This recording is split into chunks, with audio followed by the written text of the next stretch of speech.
शर्मा की संदिग्ध हालात में हुई मौत को लेकर के पूरे राजस्थान में रेजिडेंट डॉक्टर्स ने विरोध दर्ज कराया है। जयपुर के एसएमएस अस्पताल में भी सुबह 8 से 10 बजे तक 2 घंटे की प्रतीकात्मक पेन डाउन हड़ताल की गई है। इस दौरान ओपीडी सेवाएं प्रभावित रही, जबकि emergency, trauma, ICU, operation theatre और लेबर रूम जैसी जरूरी सेवाएं सुचारू रूप से चलती रही। ऐसे में हमारे संवाददाता ने रेजिडेंट डॉक्टर्स से बातचीत की है।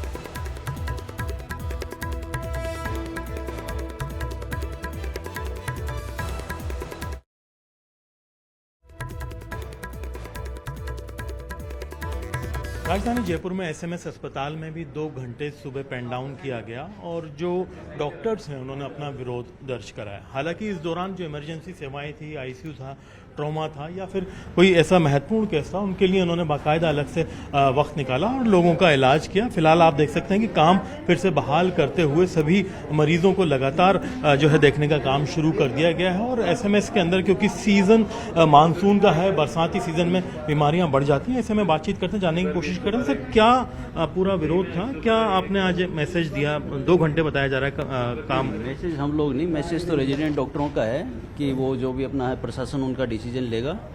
हमने तो अपनी व्यवस्थाएं सारी संभाल रखी थी, बाकी रेजिडेंट डॉक्टर्स भी स्टैंड बाई कर रखे थे कि वार्ड में या इमरजेंसी में कहीं भी कोई सीरियस पेशेंट होगा तो उसको मैनेज करने के लिए। बाकी पेन डाउन स्ट्राइक थी, इसका ये नहीं कि वो कम्प्लीटली एब्सेंस नहीं थे, वो वार्ड के ड्यूटी रूम में अवेलेबल थे। एक तरह से सांकेतिक विरोध था कि अपना काम भी बाधित ना हो और एक संदेश भी पहुंचे। जी ऐसा ही है। अभी आगे कुछ मैसेज दिया जाएगा? ये मैसेज हम लोगों की तरफ से नहीं, रेजिडेंट डॉक्टर की तरफ से ही है। वो आगे की वही निर्धारित करेंगे उनको क्या करना है।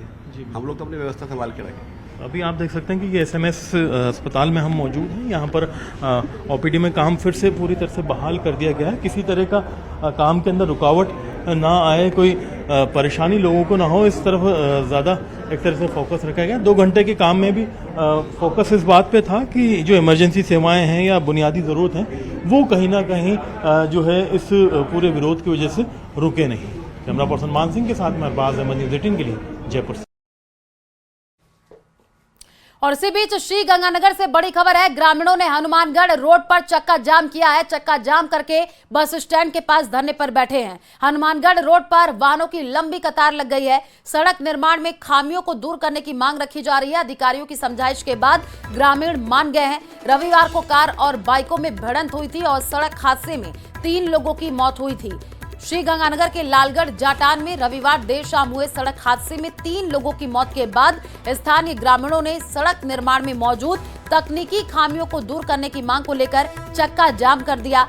लालगढ़ जाटान बस स्टैंड पर चक्का जाम करके बैठ गए, जिससे हनुमानगढ़ रोड के दोनों तरफ वाहनों की लंबी कतार लग गई। कड़ी मशक्कत के बाद जब प्रशासन ने सड़क निर्माण में हुई तकनीकी खामियों को जल्द दूर करने का भरोसा दिया, तब कहीं जाकर ग्रामीणों ने चक्का जाम खोला। हालांकि इस दौरान काफी देर तक हनुमान का रोड पर यातायात बाधित रहा और दोनों तरफ वाहनों की कतार लग गई। गौरतलब है कि रविवार की देर शाम एक कार और कई बाइकों के बीच भीषण भिड़ंत में एक की मौके पर मौत हुई, तो वहीं इलाज के दौरान 2 ने दम तोड़ दिया था।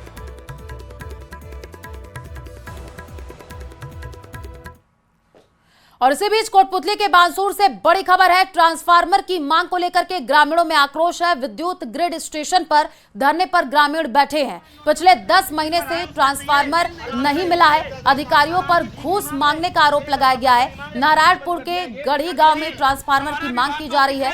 बांसुर विधानसभा के अंतर्गत नारायणपुर क्षेत्र के गढ़ी गांव में ट्रांसफार्मर की मांग को लेकर ग्रामीणों का आक्रोश फूट पड़ा है। पिछले करीब 10 महीने से विद्युत ट्रांसफार्मर नहीं मिलने से नाराज ग्रामीणों ने विद्युत ग्रिड स्टेशन के सामने धरना शुरू कर दिया है और ये धरना लगातार दूसरे दिन भी जारी है। ग्रामीणों का आरोप है कि विद्युत विभाग के अधिकारियों ने ट्रांसफार्मर उपलब्ध करवाने के लिए रुपयों की डिमांड की थी। सुबह से 10 बजे के ये सब किसान लोग इसलिए आए हुए हैं, ये सिर्फ एक डीपी के लिए, जिसको जड़े हुए 10 महीने हो गए। गढ़ी पंचायत में जिस डीपी को जड़े हुए 10 महीने हो गए। डीपी थी 25 की, इन्होंने 16 की थी उस टाइम किसानों को। जब किसानों ने ये सोचा ठीक है जो मिल जाए, जो अब एक बार दे दो, उसके बाद वो डीपी जड़ गई। जड़े हुए 10 महीने हो गए। 5 बार सेंसन निकल लगी उस डीपी की। आप सोचो, कम से कम 50 परिवारों से वो ताल्लुकात है वहाँ से, उस डीपी के जो 50 परिवारों से सप्लाई हो रही है, पर ये आदमी 10 महीने से चक्कर काट रहे हैं और 5 बार सेंसन निकल लिया, उसके बावजूद सुबह से बैठे हैं। आयन साहब या कहते हैं मेरे पास नहीं है, मेरे क्या जेब में डीपी है, मैं नहीं दूंगा,